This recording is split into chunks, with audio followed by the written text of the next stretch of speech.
Olá, professores! Estamos aqui mais uma vez no nosso ciclo de entrevistas em História, Campo Grande em Foco, recebendo a visita do professor Fábio do Vale, mestre pela Universidade Estadual do Mato Grosso do Sul, doutor pela Universidade Federal do Mato Grosso do Sul. O professor Fábio hoje irá nos contar a história da Senhorinha, uma feminista ou mulherista do período, atualmente seria chamada assim, mas que naquela época não tinha esse ponto de vista, não se falava dessas mulheres dessa forma. Mais uma vez, muito obrigado, professora Edneia, muito obrigado a todos da CEMED. Devo, num primeiro momento, dizer da alegria, da satisfação, que é trazer um pouco dos compartilhamentos culturais que nos levou a eleger essa personalidade da cultura e da história de Mato Grosso do Sul, e principalmente como isso se materializou em uma obra que tem trazido repercussão internacional. Quero e devo mais uma vez agradecer, dizendo que o momento é muito caro porque estamos falando de história e muito caro também porque estamos falando de cultura.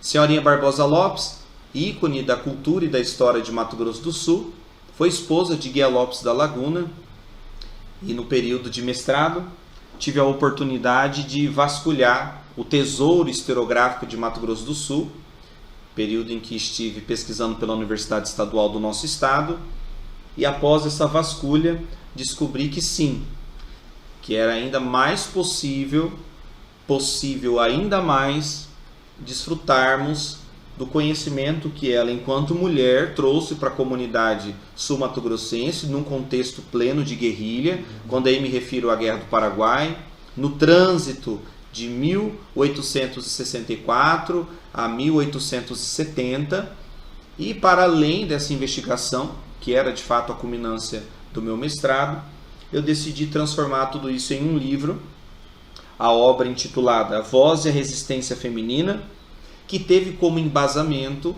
a obra Senhorinha Barbosa Lopes, A Resistência Feminina na Guerra do Paraguai, do autor e amigo Samuel Medeiros. Samuel Medeiros é membro imortal da Academia Sul-Mato-Grossense de Letras e membro também do Instituto Histórico e Geográfico de Mato Grosso do Sul.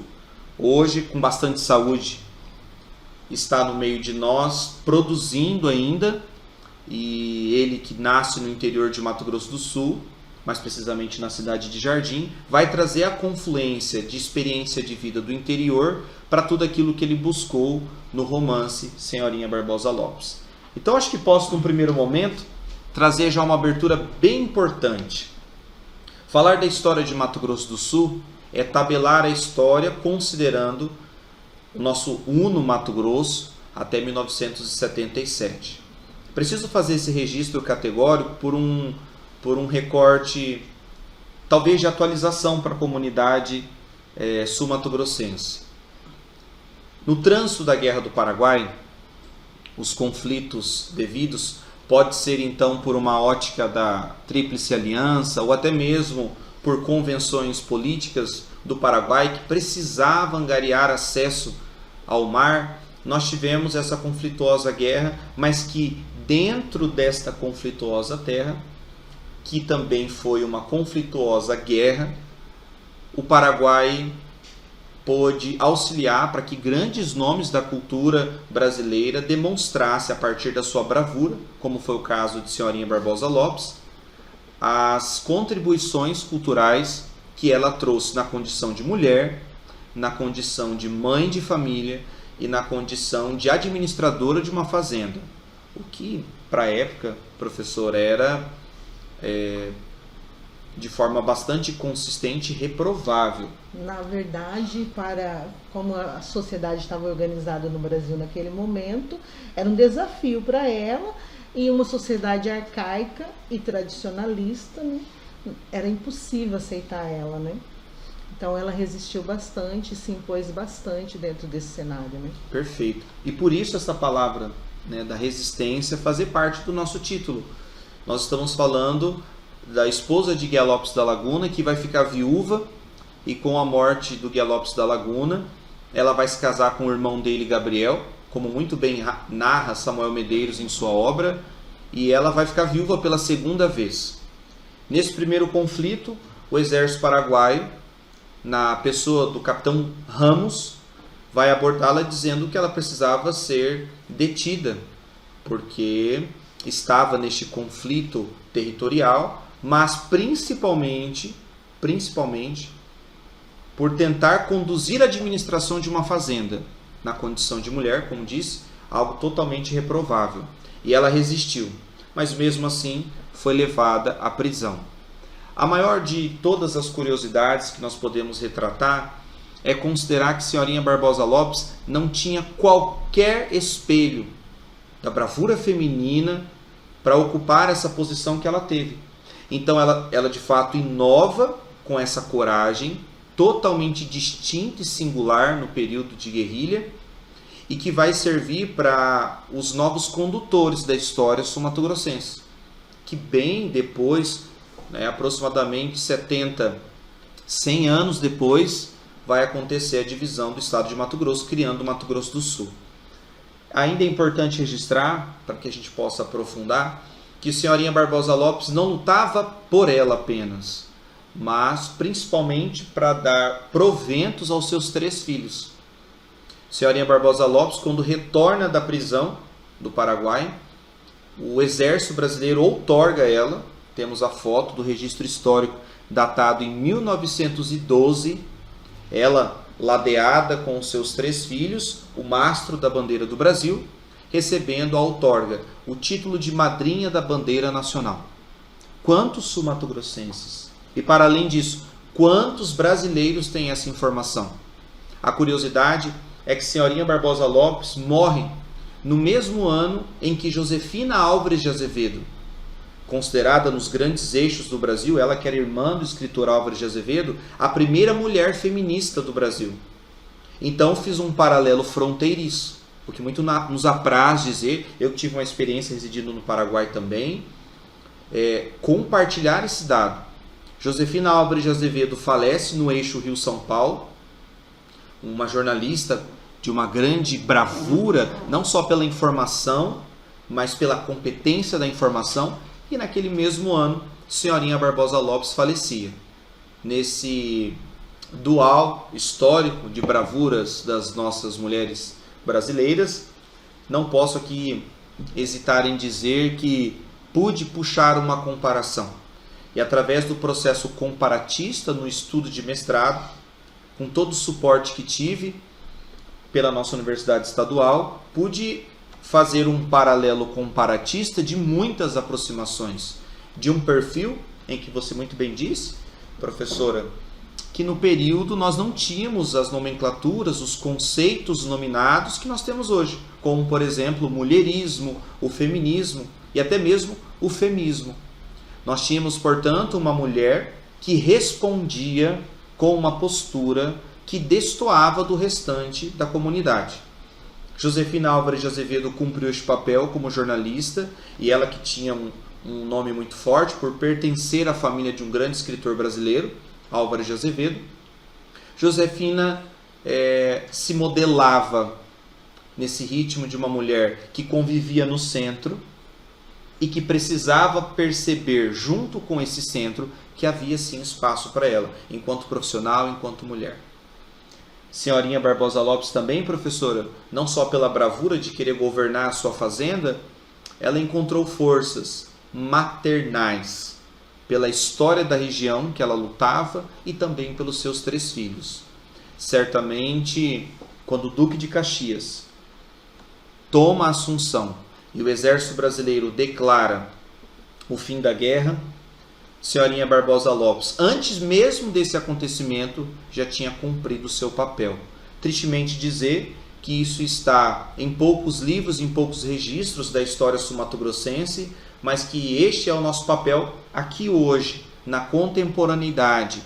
Não apenas, assim como Jacques Derrida, que trabalha o conceito do arquivo, ou seja, buscar na memória aquilo que nos marcou, que nos trouxe contribuição litero-cultural, histórica, mas é ir até esses arquivos da memorialística para resgatar aquilo que traz a pertença de que a mulher fronteiriça tem essa força.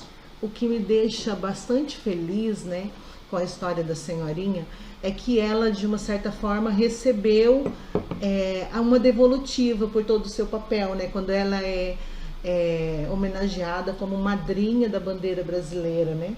Então, para mim, isso é muito significativo pelo período histórico, né, esse reconhecimento, porque hoje em dia a gente não vê essas referências sendo feitas, né. Hoje essa luta ela é quase que imposta, né, muitas vezes algumas coisas, essa questão da resistência, né. E naquele momento parecia que era mais maleável, né, quando ela recebe esse título, né, de representante. Na verdade, parece que ela era uma guardiã da bandeira, né? Ela teve esse significado nesse período de fronteira, né? No meu ponto de vista, fica parecendo isso. E o governo teve essa delicadeza de reconhecer. Isso, para mim, é muito importante, muito significativo. Eu acredito que as mulheres campograndenses, elas também ficam felizes, né? Porque nos nossos documentários, nós estamos priorizando essas histórias, que é a da senhorinha, a da tia Eva, a história da Lígia Baís, que são mulheres que têm, assim, um poder de empoderar outras mulheres, né? De dar esse significado. E eu acredito que a senhorinha foi uma das que teve uma oportunidade de ser reconhecida. Professora, acredito e hoje posso dizer, depois de um trabalho laboral, hercúleo que nós fizemos, nós podemos comprovar que de fato ela traz essa força. E é nosso dever disseminar essa informação. A senhora disse, de forma muito, muito objetiva, eu quero enaltecer a fala da professora sobre a beleza e a sensibilidade do governo de outorgar a ela o título de madrinha. Hoje, principalmente pelo aspecto cultural brasileiro, é muito natural as crianças serem batizadas e terem os seus padrinhos e madrinhas. Quem é a figura de uma madrinha? Aquela que cuida. E o que ela fez a todo momento? Ao passo em que se recusava a falar a língua espanhola e, menor ainda, a vontade de aprender o Guarani, ela tinha um zelo pela língua materna e um zelo materno para com seus filhos. Então, outorgar a ela o título de madrinha da bandeira nacional, ela poderia receber o título de grande força do Exército Brasileiro, e o Exército poderia colocá-la ali como alguma ponte, partícipe desse processo? Não. Decidiram trazer essa outorga a ela por reconhecer o papel que ela teve e a sensibilidade que ela aplicou para esse contexto. Certamente, a comunidade campograndense, sul-mato-grossense, precisa saber dessa informação. Devo agora trazer um outro dado importante. Senhorinha Barbosa Lopes faz parte da árvore genealógica, para vocês, professores historiadores, do ex-governador de Mato Grosso do Sul, Wilson Barbosa Martins, que tive a honra de conhecê-lo, foi muito amigo de meu avô.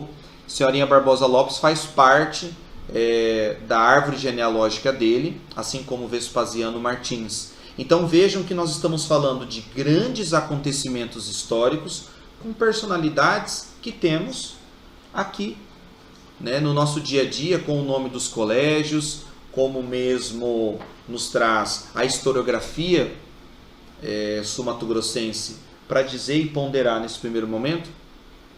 Eu acho que isso chama bastante a atenção de todos os sul-mato-grossenses. A comunidade que precisa desse abastecimento histórico é confirmar que Senhorinha Barbosa Lopes precisou da fronteira, seja no aspecto conceitual, seja no aspecto limítrofe geográfico, porque a fronteira é o lugar do acontecimento. Aqui em Mato Grosso do Sul nós temos uma bonita cidade que tem esse nome por quê? Ponta Porã, assim alcunhada. Porque ponta é o encontro. Porã, do nosso Guarani, bonito, belo. Então por que é uma fronteira bela? Porque a fronteira é o rasgo do encontro. De um beijo que para o lado de lá, como a metáfora historiográfica nos ensina, tem-se a confluência dos brasiguaios. Mais bonito pensar isso ainda com a história de Senhorinha Barbosa Lopes, porque a fronteira, com pouco recurso que se tinha na época, de determinar com muita serenidade onde de fato terminava um território e começava outro, nós temos então a confluência dos grandes rios. O rio Apa, o próprio rio Aquidauana, Miranda. são nomenclaturas que trazem esses atravessamentos tanto no aspecto geográfico, e Samuel Medeiros, autor em que nós nos espelhamos para a produção da obra, detalha muito bem, como a cidade de Coxim. A cidade de Coxim, também muito bem apreciada, porque nós falávamos de territorialidades. Quantos sul-mato-grossenses sabem que é no município de Coxim, professora, que há o encontro, e aqui mais uma vez falando de encontro, né? Falamos da fronteira, há o encontro de dois biomas. É no município de Coxim que nós temos o encontro do Cerrado com o Pantanal. Quantos e quantos sul-mato-grossenses não sabem dessa informação? Quiçá os brasileiros, né? Claro, a gente compreende principalmente pela dimensão territorial, mas o bioma cerrado e brasileiro, cerrado e pantaneiro, ele não é estudado somente aqui. Professor, aproveitar esse gancho na sua fala, quando você diz no contexto de brasileiros não saberem sobre o bioma, né? Eu vou lembrar uma fala do meu orientador.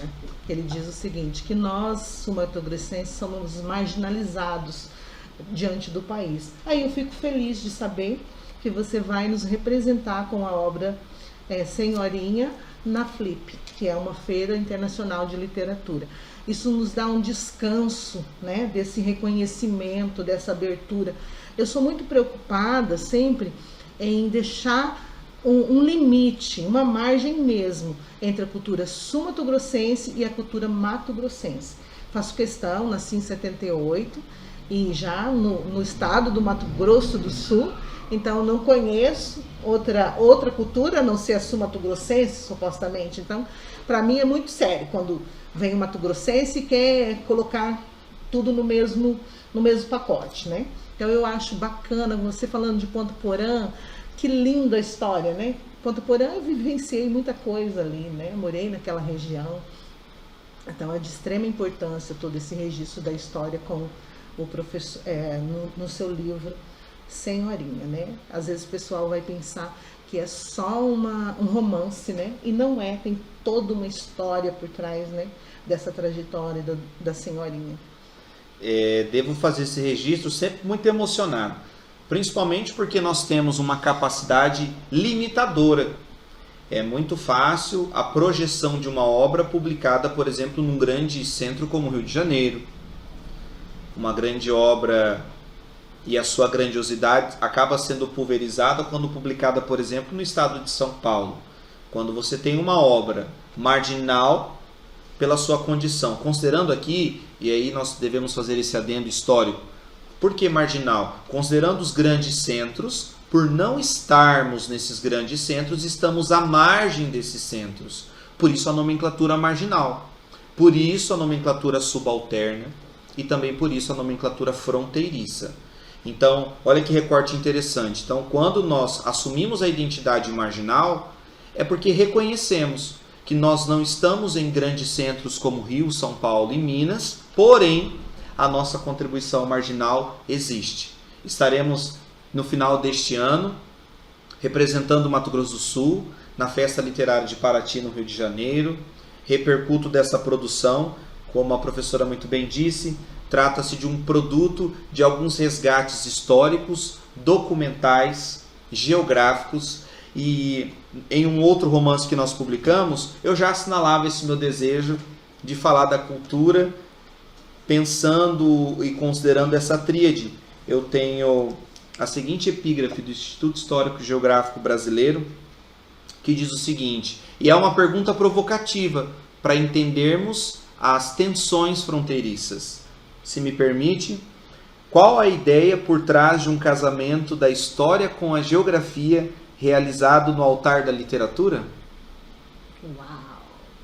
Vejam que publicado no Atlas das Representações Literárias das Regiões Brasileiras pelo Instituto Brasileiro de Geografia e Estatística. Qual a ideia por trás de um casamento da história com a geografia realizado no altar da literatura? É o que nós fizemos na obra A Voz e a Resistência Feminina, porque precisamos considerar o contexto geográfico, o contexto histórico e tudo isso brindado na literatura.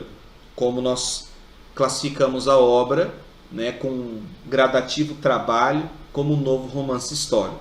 Percebam, portanto, que é também a contemporaneidade mostrando a divisão dessas novas eras, em que grande parte das vezes os grandes produtos precisavam, quando grandes produtos, emergirem dos grandes centros. Nós estamos aqui, né, nesse pacote inédito, viajando até a Flip no final do ano para levar à comunidade o que se tem refletido em Mato Grosso do Sul. Gosto de pensar a palavra contemporâneo, já publiquei um dos nossos artigos pela comunidade acadêmica, a segregação que eu faço do nome contemporâneo. Se eu separo em 3 palavras, eu tenho o verbo conter com acento, contém, depois eu tenho a palavra porã e depois eu tenho a palavra neo. Se eu, ao fragmentar, professora, essas 3 palavras, fizer uma leitura metafórica, eu tenho contém belezas novas. Então, contém porã e neo, que significa novo. Porã, que significa bonito, belo, belezas. E contém. Então, quando eu olho para a palavra contemporâneo e penso que nós temos, portanto, algo que contém belezas novas, a beleza de podermos estar em um grande centro, ofertando um produto de pesquisa com muita seriedade, com um trabalho acadêmico, um trabalho cultural, é saber que a contemporaneidade tem sim um olhar desviante. E que os trabalhos das minorias, portanto essas que estavam à margem, passam agora na contemporaneidade a ser contemplados e também colocado no know-how da contribuição cultural brasileira. Professora, num primeiro momento, em se tratando da apresentação da história, mas principalmente do resgate histórico, eu devo agora também trazer mais algumas curiosidades, e aí essa fundamentação certamente vai possibilitar que haja uma localização histórica e a contribuição desse produto para os próximos passos da nossa contemporaneidade. Quando você elege, enquanto pesquisador, enquanto pesquisadora, enquanto historiador, em trabalhar com uma obra que traz essa tríade, literatura, história e geografia, é preciso sempre ter uma cautela muito grande. A história, sim, e a geografia, sim, tem compromissos informativos, certo? Eu não posso, por exemplo, dizer que o Pantanal tem 80% de sua planície alagada no estado de Mato Grosso do Sul, quando, na bem da verdade, são 66%. É a maior parte, que dividimos um pedaço com Mato Grosso, um pedacinho no Paraguai e um pedacinho na Bolívia. Mas a maior parte está aqui. Por isso que o Bioparque foi pensado aqui. Somos também a capital mais arborizada do país. Então há predicados que nos reúnem a essas acreditações. Portanto, devo registrar aqui história e geografia têm sim os seus compromissos informativos. E a literatura não. Nós temos uma consideração que muito me apraz dizer, de Fernando Sabino, que diz que para se apimentar uma história nos embates das confluências geográficas, é preciso sim dedilhar um pouquinho da literatura. Portanto, o que é o romancear? Não é aumentar ou diminuir a história, mas é dar dinâmica para aquilo que grande parte das vezes a história sozinha não consegue contar. Isso é permitido a partir da crítica literária, né? O tecer uma crítica, que a gente costumeiramente escuta no Brasil, professora, que criticar significa falar mal ou trazer predicados negativos. A crítica, na bem da verdade, é um processo de criticidade. E esse processo de criticidade vai, nesse amontoado da história e da geografia, trabalhar o que trabalhamos com senhorinha. Muitas pessoas perguntam, por exemplo, o porquê do nome no diminutivo. Não é? Antigamente, os nomes eles eram apelidados. Quantas e quantas mulheres foram chamadas a mulher do seu João? Ô Maria do seu João! Não é? Quantas mulheres foram chamadas de Dona Vera do seu Antônio? Sempre fazendo uma referência. E é interessante pensar que em toda a tríade da história, da literatura e da geografia, Senhorinha Barbosa Lopes aparece com seu nome na íntegra. no preciso sentido de dizer que em nenhum momento ela é chamada ou alcunhada de senhorinha do Guia Lopes da Laguna, de senhorinha do Gabriel, seu segundo marido. Pelo contrário, senhorinha Barbosa Lopes, com nome e sobrenome, destoando mais uma vez dos predicados da época, em que a mulher precisava se concatenar o nome do marido para que ela fosse conhecida na sociedade. Uma outra grande curiosidade é que no período de senhorinha, acho que, professora, a gente pode pensar dos nossos bisavós, meu pai é de uma família de 10 irmãos. Eu também. O pai dele, professora, é de uma família de 16 irmãos, que são os meus avós. O período de senhorinha Barbosa Lopes, quero mais uma vez registrar, 1864 a 1870, a média de filhos no Brasil era de 8 a 14. Senhorinha Barbosa Lopes teve 3. Teria sido por falta de marido, porque ficou viúva 2 vezes? A história vai dizer que não. Porque ela teve um período regular de espaçamento entre os 2 primeiros filhos para o terceiro. Ou seja, teria ela um controle pelas atividades que exercia, como uma mulher do campo, como uma mulher de trabalho braçal também? E aí nós percebemos, mais uma vez, que nós estamos falando de um perfil de uma mulher que de fato destoava do restante da comunidade da época.